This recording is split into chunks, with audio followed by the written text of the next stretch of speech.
Bonjour, bonsoir tout le monde. Aujourd'hui, on verra ensemble le reste des éléments d'un réseau FTTH. L'adduction est destinée à assurer les liaisons nécessaires pour la pose des câbles de communication entre les réseaux de communication électronique ouverts au public et l'ensemble immobilier. Elle est constituée de canalisations et de chambres.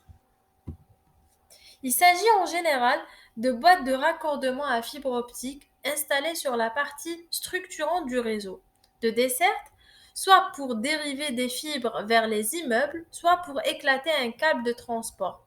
CTR, câble de transport vers des câbles de distribution, CDI, câble de distribution. Sur le synoptique ci-contre, les différentes zones colorisées prennent en compte l'aspect infrastructure et équipement associés. Le choix d'installer ou non des points de branchement optique (PBO) dans les étages est laissé à l'installateur. S'il choisit d'en installer, leur nombre et leur lieu d'implantation sont entre autres en fonction du nombre de logements par étage.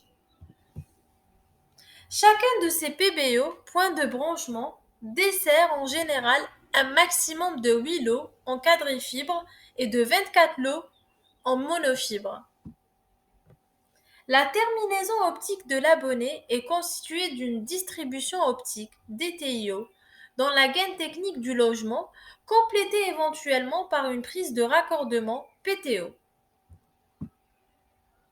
Il se fixe dans le coffret de communication et permet le raccordement à la box opérateur.